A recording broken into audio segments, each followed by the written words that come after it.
बिहार सरकार के वरिष्ठ मंत्री और मुख्यमंत्री नीतीश कुमार की बेहद करीबी माने जाने वाले संजय झा ने कहा है, लोकसभा चुनाव के लिए 2024 में जनवरी में सीट शेयरिंग पर तमाम तालों के बीच सहमति बन जाएगी। उन्होंने कहा कि दिल्ली में हुई इंडिया गठबंधन में मुख्यमंत्री नीतीश कुमार ने इस प्रस्ताव पर अपना विचार रखा और सभी नेताओं की सहमति बनी है।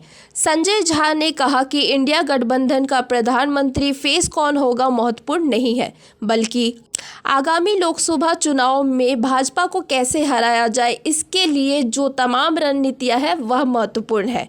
वहीं उन्होंने कांग्रेस के राष्ट्रीय अध्यक्ष मल्लिकार्जुन खड़गे को पीएम फेस बनाए जाने की खबरों को सिरे से खारिज कर दिया और कहा कि जो भी खबरें चलाई गई वह बेबुनियाद थी। साथियों ने कहा कि मुख्यमंत्री नीतीश कुमार ने कभी भी किसी पद के लालच में इंडिया गठबंधन की वकालत नहीं की थी, बल्कि भाजपा को हराने के लिए तमाम विपक्षी दलों को एकजुट करने के लिए नीतीश कुमार ने प्रयास किया। पर कोई जवाब देने वो तो कुछ भी डेली बोलते हैं, कोई दिन ऐसा नहीं बोलते हैं, डेली छपता है, उस पर कोई प्रतिक्रिया देना का कोई मतलब नहीं है।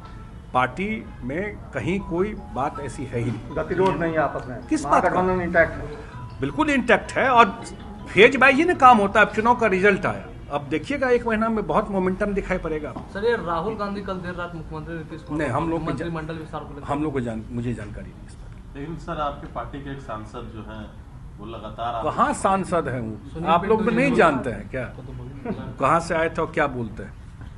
अभी तो मुख्यमंत्री जी सारे सांसद मिले ही थे, तो जो हमारे पार्टी के सांसद हैं वो सारे सांसद अभी दिल्ली में मुख्यमंत्री जी से मिले थे। मिले हैं नीतीश कुमार से, आज खास मिलना हुआ है? नहीं जानने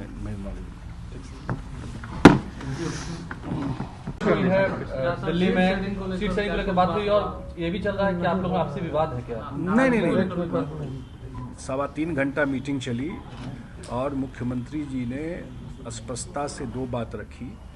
एक, उन्होंने कहा कि शुरू से बोल रहे हैं कि सीट शेयरिंग वाला जो भी करना है उसको फाइनल कर लीजिए। अब सीट शेयरिंग जो होना है, हर एक स्टेट का अपना अपना डायनेमिक्स है। अब चेन्नई का जो डीएमके पार्टी है वो बिहार में सीट तो लेगा नहीं, हम लोग जाके चेन्नई में सीट लेंगे नहीं। तो हर एक स्टेट में बैठ करके उन्होंने एक टाइम फ्रेम दिया कि जनवरी तक सीट शेयरिंग कर लीजिए और उसके बाद जो चुनाव अभियान है, या उनका था कि कॉमन मिनिमम प्रोग्राम, कि हम लोग क्या नैरेटिव देंगे लोगों के बीच में, हम लोग क्या करेंगे, वो विषय उसके बाद तय करके और चुनाव में चलिए, ये उन्होंने कहा। पूरी मीटिंग ख़त्म हुई और मीटिंग ख़त्म होने के बाद समय ये तय हुआ कि कुछ लोग जाके मीडिया को ब्रीफ करेंगे।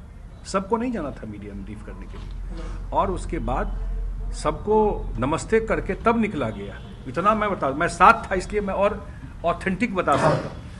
किसने चला दिया, कौन पत्रकार है, किसने इसको बना दिया कि ये हो गए, तो बिल्कुल गलत है। ये नॉर्मल जर्नलिज्म में नॉर्मली ऐसा होता नहीं है। ये आप या तो आपका सोर्स, क्योंकि मैं IPRD भी देखता हूँ, पक्का हो तो आप करिए, लेकिन वहाँ तो बिल्कुल गलत स्टोरी था, झूठ। पूरी मीटिंग खत्म हुई है, धन्यवाद दिए हैं, उसके बाद सबसे नमस्कार करके फिर वहाँ मीटिंग से निकला गया और ये हुआ कुछ लोग मीडिया को ब्रीफ करेंगे। यही नाराजगी तो नहीं सर, दिल्ली गए थे, क्या कुछ बातें हुई? क्योंकि कई जगह पर चल रहा है कि नाराजगी हो गई। आज मैं बड़ा स्पष्ट कर देता हूँ, अच्छा है पूछ लिया आपने। बिल्कुल 3.25 घंटा मीटिंग चली और मुख्यमंत्री जी ने स्पष्टता से दो बात रखी। एक बात रखी कि जो सीट शेयरिंग है वो इमीडिएटली हो जाए। उन्होंने एक टाइम फ्रेम भी दिया कि जनवरी तक सीट शेयरिंग कर लीजिए, और ये बात लगातार बोल रहे हैं। कौन है भाई साहब? बाहर जाके बात कीजिए। फिर से